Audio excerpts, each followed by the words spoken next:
નમસ્કાર મિત્રો, શું તમારે પ્રકૃતિનો ખૂબ જ સરસ, સુંદર અને મંત્રમુગ્ધ કરી દેતો નજારો જોવો છે કે જ્યાં ખડખડ વહેતી એવી નદી કે જેનું પાણી એવું કાચ જેવું ચોખ્ખું છે કે તેનું તળિયું પણ ચોખ્ખું દેખાય અને સાથે મનને તરોતાજાને પ્રફુલ્લિત કરી દે તેવી લીલીછમ વનરાજી અને સુંદર મજાનો ધોધ જોવો છે તો ચાલો મારી સાથે ગીરમાં. મિત્રો, આ વિડીયો આખો જોજો અને જો ચેનલ સબસ્ક્રાઇબ ન કરી હોય તો પ્લીઝ સબસ્ક્રાઇબ કરજો. મિત્રો, ત્યાં જવા માટે ધારીથી તુલસીશ્યામના રસ્તે દુધાળા ગામ પછી અંદાજિત 2 કિલોમીટર લેફ્ટ હેન્ડ સાઈડ પર ગીર ગાર્ડન નામની એક હોટલ આવે છે. તેનાથી 50 થી 60 મીટર પહેલા લેફ્ટ હેન્ડ સાઈડ એક કાચો રસ્તો છે. તે કાચા રસ્તેથી રાવલિયા ધોધ જવાય છે. આ રસ્તા પર અંદાજે 500 મીટર આગળ સુધી 4 વ્હીલ જઈ શકે છે. પછી ત્યાંથી બીજું 800 મીટર ચાલીને જવું પડશે. પર મિત્રો, તમને ચાલવું ગમશે એ મારી ગેરંટી છે, કારણ કે એ રસ્તો બિહામણો અને સાથે સાથે જ સોહામણો પણ છે, જે આપણે ક્યારેય પણ ન જોયું હોય. તો હેલો ફ્રેન્ડ્સ, આપણી ચેનલમાં તમારું સ્વાગત છે. તો આજે હું મારા મોટા ભાઈ, એ પણ એક યુટ્યુબર છે, રોમિંગ વિથ હર્ષ કરીને એમનું ચેનલનું નામ છે. તો આજે હું એમના સાથે છું. તો હર્ષભાઈ, ચલો આપણા ભેગા આપણી સાથે ધોધે જઈને એન્જોય કરીએ. ચલો the way to Ravalia waterfall. મિત્રો, ખોફનાક રસ્તો છે પણ અહીંનું વાતાવરણ ખૂબ જ પ્લેઝન્ટ છે મિત્રો. અને આ રસ્તો એવો લાગે છે કે જાણે આપણે કોઈ ગુફામાં ચાલતા હોય. મિત્રો, રસ્તામાં પક્ષીઓનો મધુરો કલરવ સાંભળીને મન આનંદિત થઈ જાય છે.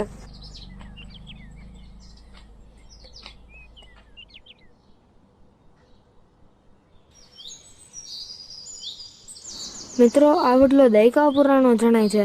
આ વડલો આપણને એક એવો અનુભવ કરાવે છે કે જે આપણે કદાચ જિંદગીમાં ક્યારેય ન કર્યો હોય, અને તે છે કોઈ પણ જીવતા વૃક્ષને મૂળથી લઈને ટોચ સુધી જોવું. દોસ્તો, તમે એક વસ્તુ ઓબ્ઝર્વ કરી કે આ રસ્તો નાનો એવો છે જે પૂરો 1 કિલોમીટર પણ નથી, છતાં આટલા અંતરમાં પણ કેટલા વિરોધાભાસ છે. એક બાજુ કુદરત ભયાનકતા બતાવે છે, જ્યારે બીજી બાજુ છૂટા હાથે સૌંદર્ય વેરે છે. એટલે જ મેં આ રસ્તા માટે ડરામણો અને સોહામણો એવા બંને શબ્દોનો યુઝ કર્યો હતો.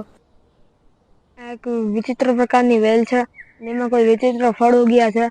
અગર તમને ખબર હોય કે આ શેના ફળ છે અને ક્યાં ફળ છે તો તમે જરૂરથી કમેન્ટ સેક્શનમાં જણાવજો.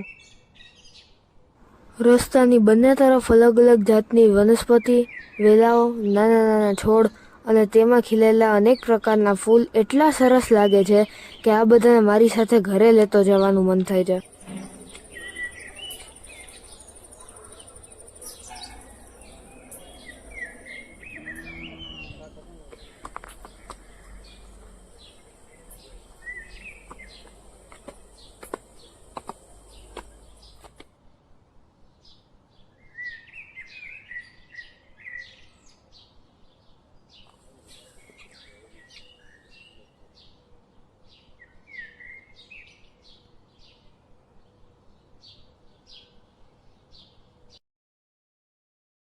આપણે નદીએ પહોંચીએ પછી નદી ક્રોસ કરીને ધોધ પાસે જવાશે.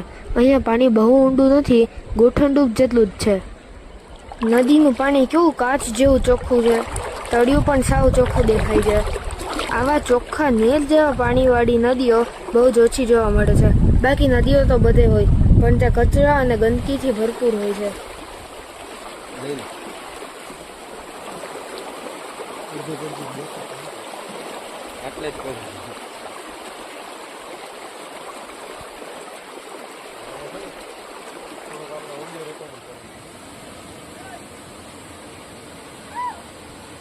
તો મિત્રો, તૈયાર છો ને રાવલિયા ધોધને જોવા માટે?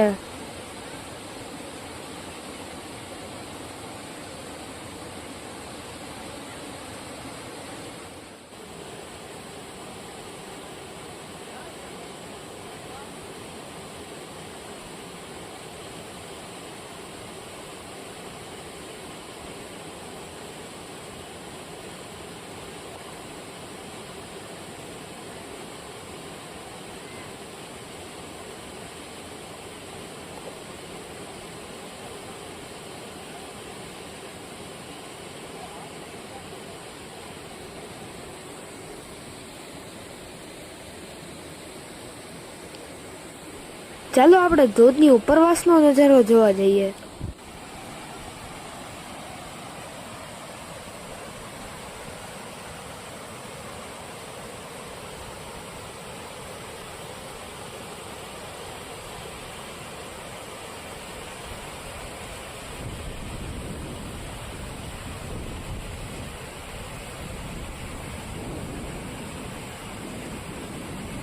ઓહો દોસ્તો, કેટલું ઓસમ છે, કેટલું અમેઝિંગ છે.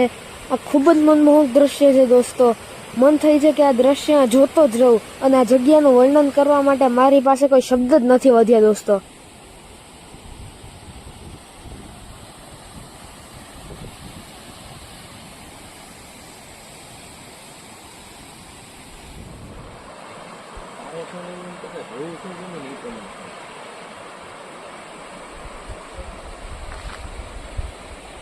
ચાલો હવે નાવાની મોજ લઈએ. હવે રાહ નથી જોવાતી.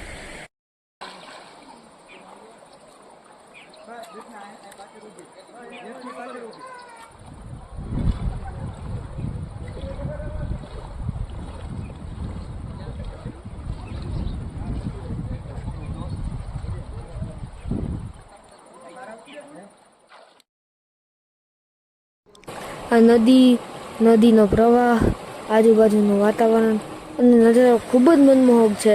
અને દોસ્તો, હું જ્યારે આવી મનમોહક જગ્યાએ જાઉં છું ને પછી ત્યાંથી પાછું આવવાનું મન જ નથી થતું.